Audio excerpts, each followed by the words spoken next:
दोनों ने बिना डर, बिना रुकावट एक दूसरे को गले लगाया और उनके चारों ओर जैसे पूरी दुनिया थम गई हो।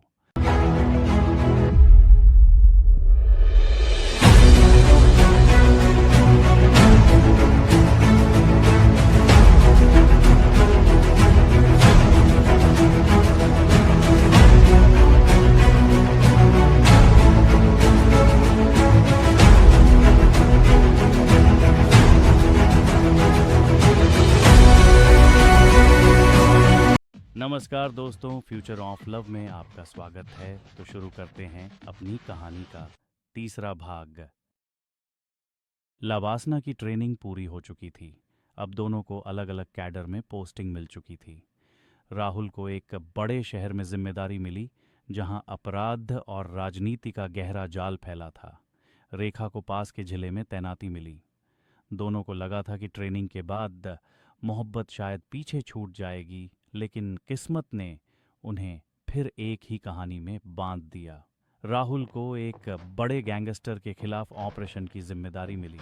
शहर में अचानक हुए हमले में जब राहुल अपराधियों को पकड़ने गया, उसी दौरान उसके कंधे पर गोली लगी और वह घायल हो गया। डॉक्टरों ने तुरंत ऑपरेशन किया और जान बचा ली, लेकिन ऑपरेशन के बाद अजीब चीज़ें होने लगी। राहुल को ऐसा महसूस होने लगा जैसे हर जगह उसकी गतिविधियों पर नज़र रखी जा रही हो। मीटिंग में कहे गए उसके शब्द, उसके घर की बातें, यहाँ तक कि रेखा से की गई मुलाकातें, सब किसी को पहले से पता चल जाता। एक रात अचानक जब राहुल अपने जख्म वाले कंधे में हल्का दर्द महसूस कर रहा था, तब उसने शीशे में ध्यान से देखा। वहाँ सिर्फ टांके ही नहीं थे, बल्कि कुछ अजीब सा धातु का छोटा सा टुकड़ा चमक रहा था। राहुल सन्न रह गया।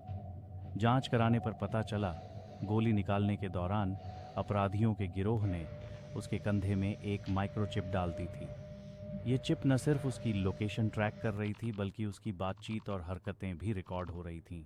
यानी वो गैंगस्टर राहुल की हर सांस पर नज़र रख रहा था। राहुल ने सबसे पहले ये सच छुपा लिया, पर जब बात रेखा तक पहुंची तो उसने बिना एक पल गंवाए उसके पास आकर कहा, राहुल, मैं जिंदगी भर से तुम्हारे साथ खड़ी हूँ। अगर ये लड़ाई तुम्हारी है तो इसे मैं भी लड़ूंगी। अब ये सिर्फ तुम्हारा मिशन नहीं, हमारा है। उनकी आंखों में फिर वही पुराना भरोसा लौट आया, वो भरोसा जो बर्फीली वादियों में कहीं खो गया था। राहुल और रेखा ने मिलकर इस चिप का इस्तेमाल उसी गैंगस्टर के खिलाफ किया। उन्होंने फर्जी बातचीत, नकली प्लान और ट्रैप तैयार किया, जिससे गैंगस्टर खुद जाल में फंस गया। फिर एक धुआंधार मुठभेड़ हुई। गोलियों की गूंज, चिल्लाहट और अंधेरे में जलते गोदाम की आग। आखिरकार राहुल ने अपने कंधे से वह चिप निकालकर धमाके से उड़ा दी, और उसी धमाके के साथ गैंगस्टर का अंत हो गया। मुठभेड़ के बाद जब सब कुछ शांत हुआ, राहुल खून से लथपथ था लेकिन जिंदा था। रेखा ने कांपते हाथों से उसे सहारा दिया और आंसू भरी आंखों से कहा, देखा, मैंने कहा था ना, मैं यही चाहती हूँ कि तुम्हारा हाथ थाम कर कभी ना छोड़ूं। राहुल ने हल्की मुस्कान के साथ उसकी हथेली थाम ली और फुसफुसाया, अब ये सफर सिर्फ ड्यूटी का नहीं, हमारी मोहब्बत का भी है। ठंडी हवा में उस रात पहली बार दोनों ने बिना डर, बिना रुकावट एक दूसरे को गले लगाया और उनके चारों ओर जैसे पूरी दुनिया थम गई हो।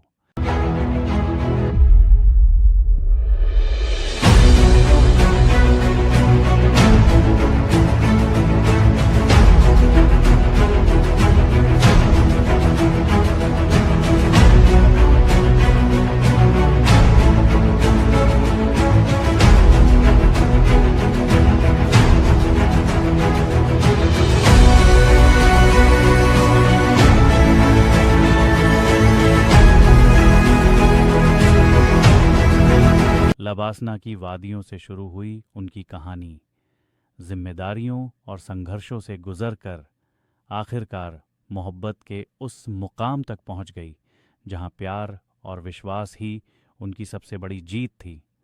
ऐसी ही कहानियां देखने के लिए हमारे चैनल पर बने रहें।